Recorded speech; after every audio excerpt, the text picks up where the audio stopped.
നിനക്ക് ഗോപുവിനെ ഇഷ്ടമാണോ വിച്ചു? പെട്ടെന്നുള്ള സിദ്ധുവിൻ്റെ ചോദ്യം കേട്ടതും അവൻ അതേന്ന രീതിയിൽ തലയനക്കി. നിനക്കോ ഗോപു? എനിക്കും. എങ്കിൽ രണ്ടുപേരും തമ്മിൽ ഇതിട്ടോ. ക്ലാസ് കഴിഞ്ഞെല്ലാം കല്യാണത്തെക്കുറിച്ച് ആലോചിക്കാം. ഒരു ചിരിയോടെ പറഞ്ഞ് വിച്ചുവിൻ്റെയും ഗോപുവിൻ്റെയും കയ്യിലേക്ക് ഓരോ മോതിരം കൊടുത്തപ്പോൾ ഇവിടെ ആരാ പടക്കം പൊട്ടിച്ചത് എന്ന ഭാവമായിരുന്നു അവർക്ക്. ഗോപു അനുവാദം എന്ന പോലെ അച്ഛൻ്റെയും അമ്മയുടെയും മുഖത്തേക്ക് നോക്കിയപ്പോൾ അവിടെ നിറഞ്ഞ സന്തോഷം. ഏറ്റവും അടുത്ത ബന്ധുക്കളെ സാക്ഷിയാക്കി അങ്ങനെ വിച്ചു തൻ്റെ പകുതി അവകാശം ഗോപികയിൽ ഉറപ്പിച്ചു. അതിൻ്റെ സന്തോഷത്തിൽ അവരുടെ കവളിൽ അമർത്തി ഉമ്മ കൊടുക്കാൻ മറന്നില്ല അവൻ. കൂടെ സിദ്ധുവിനും സാക്ഷിക്കും. അങ്ങനെ ദിവസങ്ങൾ കടന്നുപോയി. സായിമോളുടെ ആദ്യത്തെ പിറന്നാൾ ഗ്രാൻഡായി തന്നെ ആഘോഷിക്കാനായിരുന്നു സിദ്ധുവിൻ്റെ തീരുമാനം. പിറന്നാൾ ദിവസം രാവിലെ തന്നെ അച്ചുവും മക്കളും വന്നു.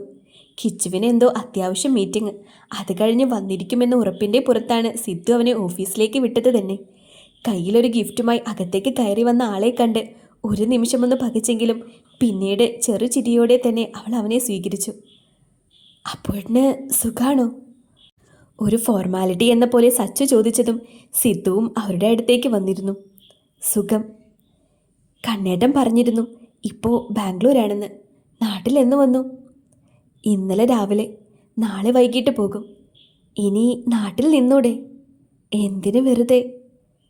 എൻ്റെ ഒറ്റപ്പെടലെല്ലാം ഒരു നിമിഷത്തേക്കെങ്കിലും മറക്കുന്നത് എൻ്റെ ജോലി ചെയ്യുമ്പോഴാണ്.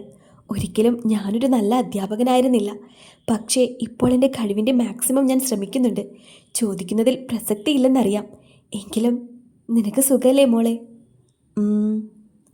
കുഞ്ഞിനെ മുറിക്കാനുള്ള കേക്കിൻ്റെ എല്ലാം അറേഞ്ച്മെൻറ്റ്സ് വിച്ചുമായിരുന്നു. അവൻ ഏത് കോലത്തിലാണ് കേക്ക് വാങ്ങുമെന്ന് സിദ്ധുവിന് പേടിയുണ്ടായിരുന്നു. ഒരു സിൻഡ്രല്ല കേക്ക് വാങ്ങി വിച്ചു അവനെ ഞെട്ടിച്ചു. നിന്റെ സ്വഭാവത്തിന് സാധാരണ ഏതെങ്കിലും കാറും സ്പൈഡർമാനും ഒക്കെ ആകേണ്ടതാണല്ലോ. പിന്നെ എന്ത് പറ്റി ഇന്ന്? അത് പിന്നെ കണ്ണാപ്പി, ഞാൻ സ്പൈഡർമാൻ്റെ കേക്ക് വാങ്ങാൻ പോയതാണ്. പക്ഷേ കൂടെ കൂട്ടിന് ഞാൻ കൊണ്ടുപോയ സാധനം നേരത്തെ കേക്ക് ഓർഡർ ചെയ്തിരുന്നു പോലും. ഞാൻ ഈ കേക്ക് വേണ്ട എന്ന് പറഞ്ഞപ്പോൾ അവൾ അവിടെ കുത്തിയിരിപ്പ് സമരം.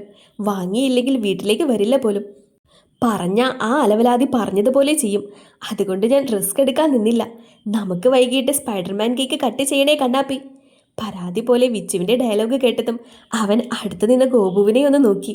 ഒന്നുമില്ല എന്ന രീതിയിൽ അവൾ കണ്ണിച്ചിമ്മി കാണിച്ചതും അവനും ചിരിച്ചു. കുഞ്ഞി സച്ചു സിദ്ധുവിൻ്റെ കയ്യിലിരുന്നാണ് കേക്ക് കട്ട് ചെയ്തത്. കുറേ പേരെ ഒരുമിച്ച് കണ്ടതിൽ വാവ കരഞ്ഞെങ്കിലും പിന്നീട് ആള് വിച്ചുവിൻ്റെ തോളിലേക്ക് ചാഞ്ഞു. ഗിഫ്റ്റ് കൊടുക്കാൻ വന്നവരെല്ലാം കുഞ്ഞിനെ എടുക്കാൻ കഴിവതും നോക്കിയെങ്കിലും സായുമോള് ആരെയും കയ്യിൽ പോയില്ല. അല്ലെങ്കിലും ഈ കൊച്ചുകുട്ടികളെല്ലാം ഇങ്ങനെയാണ്. എന്തെങ്കിലും നല്ല കാര്യം കുടുംബത്തിൽ നടക്കുമ്പോൾ ഭയങ്കര വാശിയായിരിക്കും. നമ്മളെ നിന്ന് തിരിയാൻ സമ്മതിക്കില്ല. സാധാരണ അമ്മയല്ലെങ്കിൽ അച്ഛൻ്റെ കയ്യിൽ നിന്നാണ് മാറാത്തത്. ഇതിപ്പോൾ കൊച്ചച്ഛനെ മതിയല്ലോ. വിച്ചുവിൻ്റെ കല്യാണം കഴിയുമ്പോൾ കണ്ടാ മതി ഈ സ്നേഹം. ഓഫീസിലെ ഒരു സ്റ്റാഫിൻ്റെ അമ്മ അവിടെ നിന്ന് അങ്ങനെ പറഞ്ഞതും മറ്റുള്ളവരെല്ലാം സിദ്ധുവിൻ്റെ പ്രതികരണം പേടിച്ച് വല്ലാതായി. അച്ഛനമ്മമാർ മക്കളെ വളർത്തുന്നത് ഒന്നും പ്രതീക്ഷിച്ചല്ലോ ആൻറ്റി. ഞാൻ വിച്ചുവിനെ വളർത്തിയത് അവൻ ജീവിതകാലം മുഴുവനും എൻ്റെ അടിമയായി കൂടെ കഴിയണമെന്ന ചിന്തയിലല്ല. ഇന്ന് അവന് സ്വന്തമായി തീരുമാനമെടുക്കാനുള്ള പ്രായമുണ്ട്. അവൻ്റെ ജീവിതം തിരഞ്ഞെടുക്കേണ്ടത് അവൻ തന്നെയാണ്. വിച്ചുവിനുള്ളതാണ് മംഗലത്ത് വീട്. എനിക്ക് വേണ്ടി ഒരെണ്ണം ഞാൻ ഇപ്പോൾ തന്നെ ഉണ്ടാക്കിയിട്ടിട്ടുണ്ട്. അവൻ്റെ കുടുംബജീവിതത്തിന് ഞാനും സച്ചുവും കുഞ്ഞും ബുദ്ധിമുട്ടാണെന്ന് അവന് തോന്നിയാൽ സന്തോഷത്തോടെ ഞങ്ങൾ മാറിക്കൊടുക്കും. കാരണം ഞാൻ എന്നും ആഗ്രഹിച്ചിട്ടുള്ളത് അവൻ്റെ മുഖത്ത് ചിരി കാണാനാണ്. അതിൽ കൂടുതലൊന്നും എനിക്ക് വേണ്ട. ഇത്ര നാളും തള്ളക്കോഴി കുഞ്ഞുങ്ങളെ സംരക്ഷിക്കുന്നത് പോലെ കൊണ്ടു നടന്നു. ഇനി അവൻ തീരുമാനിക്കും അവൻ്റെ ജീവിതം. പറയാനുള്ളതെല്ലാം ഒരു പുഞ്ചിരിയോടെ പറഞ്ഞിട്ടും യാതൊരു ഭാവവ്യത്യാസവുമില്ലാതെ നിൽക്കുന്ന വിച്ചു എല്ലാവർക്കും ഒരു അത്ഭുതമായിരുന്നു. സായിമോളെ കളിപ്പിച്ചും അവൾക്ക് ആഹാരം കൊടുത്തും വിച്ചുവും ഗോപുവും അവരുടേതായിട്ടുള്ള ലോകത്തിലായിരുന്നു. ഇതെല്ലാം കേട്ടിട്ടും നിനക്കൊന്നും പറയാനില്ലേ വിച്ചു? സാധാരണ ആരെങ്കിലും എന്തെങ്കിലും പറയുമ്പോൾ ഇങ്ങനെയല്ലല്ലോ നിന്റെ റിയാക്ഷൻ. അർജുൻ്റെ ചോദ്യം കേട്ടതും വിച്ചു അവനെ ചിരിച്ചു കാണിച്ചു. ഇന്ന് കുറച്ചു നേരം മുൻപ് ഇവിടെ വലിയ പ്രസംഗം നടത്തിയ എൻ്റെ ചേട്ടൻ എന്ന് പറയുന്നവന് നന്നായി അറിയാവുന്ന കാര്യമാണ്. ഒരു ദിവസം ആഹാരമില്ലെങ്കിലും ഞാൻ ജീവിക്കും. പക്ഷേ ഉറങ്ങുന്നതിന് മുൻപ് ചേട്ടൻ്റെ മുഖം കണ്ടില്ലെങ്കിൽ ആ ദിവസം ഞാൻ ഉറങ്ങില്ലെന്ന്. പിന്നെ കൂടെ നടക്കുന്ന ഈ വാല്, അവളെ ഇപ്പോൾ തന്നെ പറയാറുണ്ട് ഏട്ടത്തിയുടെ കൂടെ കൂടി എനിക്കിട്ട് പണിയുന്ന കാര്യം. എന്നെ മനസ്സിലാക്കുന്നവളാണെങ്കിൽ ഒരിക്കലും പറയില്ല കണ്ണാപ്പിയെ പിരിയാൻ. എൻ്റെ മരണം കൊണ്ടല്ലാതെ എനിക്കത് പറ്റുകയുമില്ല. സായുമോള് എൻ്റെ കുഞ്ഞാണ്. ഇതുവരെയും അങ്ങനെയാണ്, ഇനിയും അതങ്ങനെ തന്നെയായിരിക്കും. എനിക്ക് കുഞ്ഞുണ്ടാകുമ്പോൾ അതിനെ കണ്ണാപ്പി അന്യായി കാണില്ലല്ലോ, ഒരിക്കലുമില്ല. ഒരുപക്ഷെ സായുമോൾക്ക് കൊടുക്കുന്ന സ്നേഹത്തേക്കാൾ കൂടുതൽ അവന് കൊടുക്കും. അതുകൊണ്ട് എന്നെ ഈ വീട്ടിൽ നിന്ന് പുറത്താക്കണമെന്ന് രണ്ടുപേരും സ്വപ്നം കാണണ്ട, അത് നടക്കില്ല. എൻ്റെ ചേട്ടൻ എവിടെയാണോ അതാണ് എൻ്റെയും വീട്. ഇനിയെങ്കിലും വീട്ടിലേക്ക് തിരിച്ചു വാ മോനെ. ഞങ്ങൾ ചെയ്തത് തെറ്റാണ്, അത് തിരുത്തുവാൻ ഒരു അവസരം തന്നൂടെ? അമ്മ ഏറ്റവും വലിയ തെറ്റ് ചെയ്തത് സാക്ഷിയോടാണ്. എന്നിട്ടും സിദ്ധു എന്ന ഞങ്ങളോട് ഈ ഫംഗ്ഷന് വിളിച്ചില്ലേ? എന്നിട്ടും സ്വന്തം മോന്. സിദ്ധുവിൻ്റെ വീട്ടിലെ ഗാർഡനിലിരുന്ന് പരാതിയും പരിഭവവുമെല്ലാം ആയുഷിനോട് പറയുകയായിരുന്നു അവൻ്റെ അമ്മ. കൂടെ തന്നെ അവൻ്റെ അച്ഛനും ആരുവുമുണ്ട്. സിദ്ധു നിങ്ങളോട് ക്ഷമിക്കും അമ്മേ. കാരണം അവൻ്റെ ജീവിതത്തിലെ ഏറ്റവും വിലപിടിപ്പുള്ള സാധനം സിദ്ധുവിന് പെട്ടെന്ന് തന്നെ കിട്ടാൻ കാരണം നിങ്ങളാണ്. എനിക്ക് നഷ്ടപ്പെടാൻ കാരണവും. എനിക്ക് ആരോടും ഒരു ദേഷ്യവുമില്ല. ഇപ്പോഴും ലൈഫിൽ ഞാൻ ഹാപ്പിയാണ്. ഇനിയും നാട്ടിൽ വന്ന് സച്ചിയെ കണ്ടാൽ. ബാക്കി പറയാതെ കൈലിലേക്ക് നോക്കി നിന്നവനെ കണ്ട് ആരുവിന് ദേഷ്യം വന്നു. ഏട്ടൻ എന്താ രാമായണത്തിലെ രാമനാണോ? ഇങ്ങനെ ഒരാളെ ആലോചിച്ച് ജീവിതം കളയാൻ. സച്ചിയെ കല്യാണം കഴിക്കാൻ പറ്റില്ല, അതവിടെ കഴിഞ്ഞു. ഇന്ന് അവളൊരു ഭാര്യയാണ്, കുഞ്ഞിൻ്റെ അമ്മയാണ്. അങ്ങനെയുള്ള പെണ്ണ് അപ്പുവേട്ടൻ്റെ കൂടെ ഇറങ്ങി വരുമോ? ഒരിക്കലുമില്ല. അതുകൊണ്ട് എൻ്റെ ഏട്ടൻ കുറച്ചെങ്കിലും പ്രാക്ടിക്കലായിട്ട് ചിന്തിക്ക്. ജീവിതം ഒന്നേ ഉള്ളൂ. ഏട്ടൻ്റെ മോള് പ്രാക്ടിക്കലായിട്ട് ചിന്തിച്ചതായിരിക്കും ദീക്ഷിത് വേണ്ട എന്ന് പറഞ്ഞപ്പോൾ സൂയിസൈഡ് ചെയ്യാൻ നോക്കിയത്. അവൻ്റെ കോൾ ഒരു ദിവസം വന്നില്ലെങ്കിൽ ആ ദിവസം മുഴുവൻ സൈലൻ്റായി നടന്നത്. പ്രാക്ടിക്കൽ ആകണമെന്ന് പറയാൻ എല്ലാവർക്കും എളുപ്പമാണ്. പക്ഷേ സ്വന്തം ജീവിതത്തിൽ വരുമ്പോൾ അറിയാം എത്രത്തോളം അത് പറ്റുമെന്ന്. എനിക്ക് തന്നെ നല്ല ബോധ്യമുണ്ട്. ഇങ്ങനെ നിരാശ കാമുകൻ കളിക്കാൻ പോലും ഞാൻ അർഹനല്ല. നീ പേടിക്കണ്ട. ഒരിക്കലും നിങ്ങൾക്കൊന്നും ഒരു ശല്യമായി ഞാൻ വരില്ല. അതുപോരെ? റൂമിൽ കുഞ്ഞിൻ്റെ ഡ്രസ്സ് നോക്കി നിന്നപ്പോഴാണ് പുറകിൽ കൂടി വന്ന് രണ്ട് കൈ ചുറ്റി പിടിച്ചത്. അതാരാ എന്ന് ആ സാമീപ്യത്തിൽ നിന്ന് തന്നെ മനസ്സിലായതും അവൾ അവൻ്റെ കൈക്കുള്ളിൽ ഒതുങ്ങി നിന്നു. എന്താടി ഭാര്യ, നീ നമ്മുടെ ഗസ്റ്റിനോട് സംസാരിക്കാത്തത്? ഏത് ഗസ്റ്റ്? ഞാൻ എല്ലാവരോടും നന്നായി തന്നെ സംസാരിച്ചിട്ടുണ്ട്. അങ്ങോട്ട് മാറിയേ കണ്ണേട്ടാ, കുഞ്ഞിൻ്റെ ഡ്രസ്സ് മാറ്റണം. അതൊക്കെ മാറ്റാം. എങ്കിലും വേണ്ടടേ, അവനോട് വാശി. എല്ലാം കഴിഞ്ഞില്ലേ? അനുഭവിക്കാനുള്ളതെല്ലാം അനുഭവിച്ചു. ഇനിയും വേണോ ഈ പിണക്കം? കണ്ണേട്ടൻ അല്ലെങ്കിലും എപ്പോഴും സമാധാനത്തിൻ്റെ വെള്ളരിപ്രാവാണ്. എൻ്റെ ജീവിതത്തിൽ എനിക്ക് പെട്ടെന്ന് മറക്കാൻ പറ്റുന്ന കാര്യങ്ങളൊക്കെയാണോ നടന്നത്? ആരോടും ഒരു വാശിയും വൈരാഗ്യവും എനിക്കില്ല. പക്ഷേ എല്ലാം മറന്ന് പണ്ടത്തെ പോലെ ചിരിച്ചു കളിച്ച് നിൽക്കാനൊന്നും എനിക്ക് പറ്റില്ല. കണ്ണേട്ടൻ മറ്റെന്തെങ്കിലും പറ. എൻ്റെ കൂടെയുള്ള ജീവിതത്തിൽ നീ ഹാപ്പിയല്ലേ സച്ചു? അതോ നിനക്ക് തോന്നുന്നുണ്ടോ എന്നെ വേണ്ടിയിരുന്നില്ല എന്ന്? സിദ്ധുവിൻ്റെ ചോദ്യം കേട്ടതും സാക്ഷി ഞെട്ടലോടെ അവനെ നോക്കി. ഒരിക്കൽ ഇതിൻ്റെ മറുപടി ഞാൻ പറഞ്ഞതല്ലേ, പിന്നെ എന്തേ വീണ്ടും? അതെ, നീ ഒരിക്കൽ പറഞ്ഞിരുന്നു.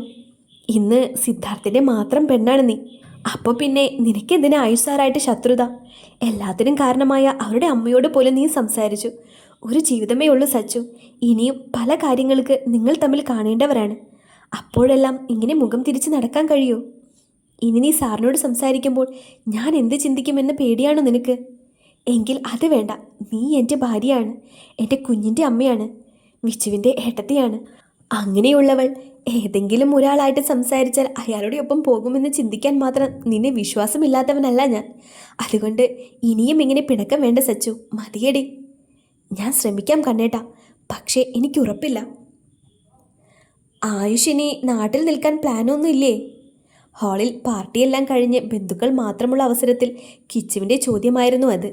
ഇങ്ങർക്കിനി വേറെ പണിയില്ലേ എന്ന പോലെ അച്ചു കണ്ണുരുട്ടിയപ്പോൾ അവൻ അവളെ നന്നായി ഒന്ന് ചിരിച്ച് കാണിച്ചു. ഇനി നാട്ടിലോട്ട് ഇപ്പോഴില്ല, ബാംഗ്ലൂർ ഒരു കോളേജിൽ കയറി. കല്യാണത്തിന് സമയമായില്ല. എത്രത്തോളം ഇങ്ങനെ പോകാൻ പറ്റുമോ അത്രത്തോളം ഇങ്ങനെ തന്നെ. ഒരു ചിരിയോടെയാണ് അവനത് പറഞ്ഞതെങ്കിലും ഉള്ളിലുള്ള വേദന മനസ്സിലാക്കി ദീക്ഷിത് ആയുഷിനോട് ചേർന്നിരുന്നു. ഒരു വിളറിയ ചിരി നൽകാൻ മാത്രമേ അപ്പുവിന് കഴിയുമായിരുന്നുള്ളൂ. കാരണം കൈവിട്ടത് മാണിക്യത്തെയാണ്, ഇനിയൊരിക്കലും തിരിച്ചു കിട്ടാത്ത വിധം. എല്ലാവരോടും യാത്ര പറഞ്ഞിറങ്ങുമ്പോൾ ആരു അവൻ്റെ നെഞ്ചിൽ ചേർന്ന് തന്നെ ഉണ്ടായിരുന്നു.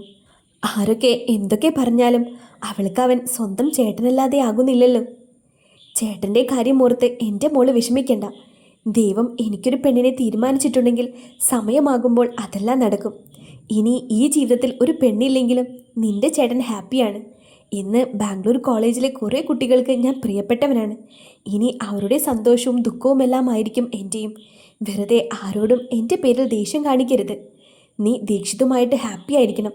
മോൾക്ക് ബാംഗ്ലൂർക്ക് വരണമെന്ന് തോന്നിയാൽ ചേട്ടനെ വിളിച്ചാൽ മതി. ഞാൻ വരാം കേട്ടോ.